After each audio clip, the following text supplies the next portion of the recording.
As you know, Donovan Mitchell. Let's get to it. Donovan Mitchell has been all over Knicks news. So I just want to get your perspective on your chances. What do you feel like the chances are of Knicks landing Donovan Mitchell?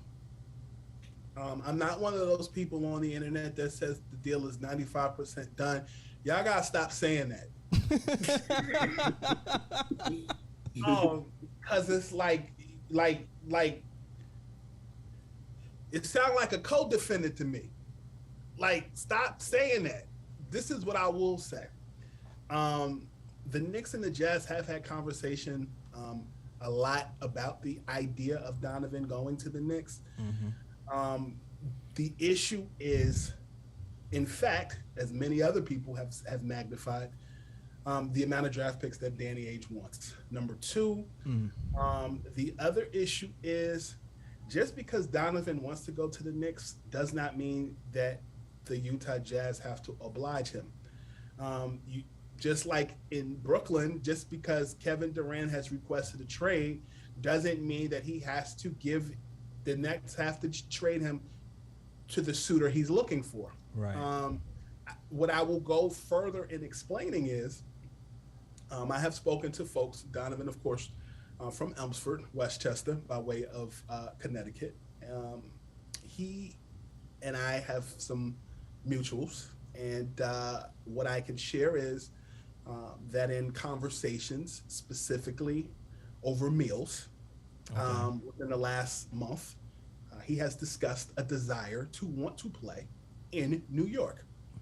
And at the time, he did say either the Nets or the Knicks. But as a conversation that I had with someone days ago was stated to me, he has gone more in depth in his desire to want to play for the Knicks. It would be a dream come true. And more specifically, was pissed that they did not draft him in his draft class and would, and quote, run it back and get that chance to play for the Knicks at 2 Pennsylvania Plaza. So that was said to me a few days ago. It's been an ongoing conversation, and I don't think the deal is 95% done. But I think these conversations are pickups from, there'll be multiple conversations on front office side. And I've seen those instances in other cases, like with like Kyle Lowry ultimately coming to the Heat. Right. Or Lonzo Ball ultimately coming to the Bulls. Like, those were trade deadline conversations. So, the Knicks and the Jazz may have had conversation. They may revisit them if they don't happen today. It could happen at the trade deadline. It could happen during the season. I don't have a timetable, but they are having conversation. Yeah. My thing is, I know there's been a lot of talk about leverage recently, and I want to get your opinion on leverage, because a lot of what you hear from the reporters are, Danny Ainge, he's not going to move. He's not going to adjust the price. He's gonna want what he wants. If he don't want what he wants, he's not gonna make a deal. But then for us Knicks fans, we seen Leon Rose walk away from deals in his short time here. So like, Leon's no slouch. So I feel like we're dealing with two people who are very stubborn. As you're saying this to me, I'm gonna tell you what song is in my head. Mm-hmm. Price is way too high. You need to cut it. Exactly. Listen.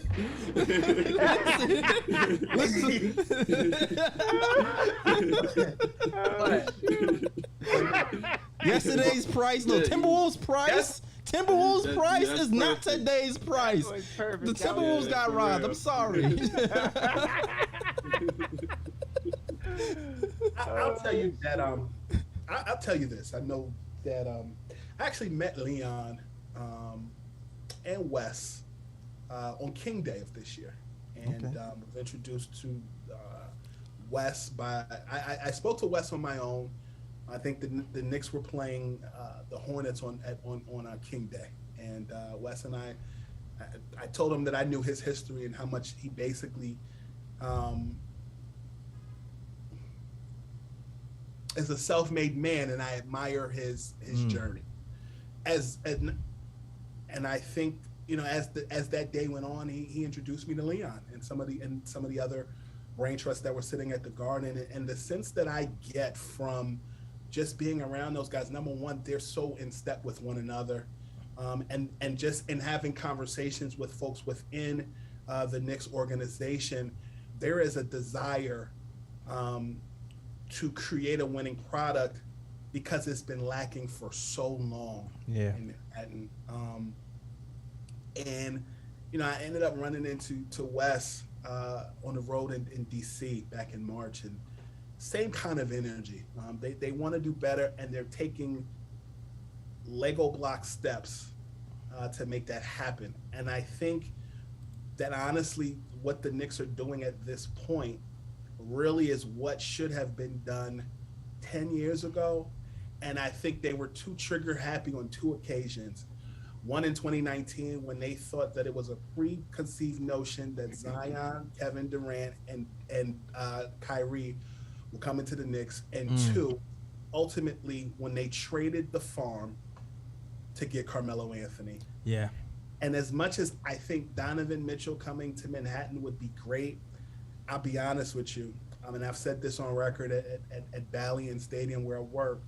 It reminds me so much of Carmelo Anthony if you're not careful, specifically because you're giving up young talent in Obi Toppin, who loves being in New York. Like, he and I had conversations just about Knicks legends and how much he enjoys watching old Knicks clips and them on YouTube. Then you got Emmanuel Quigley, who likes being there. Yeah.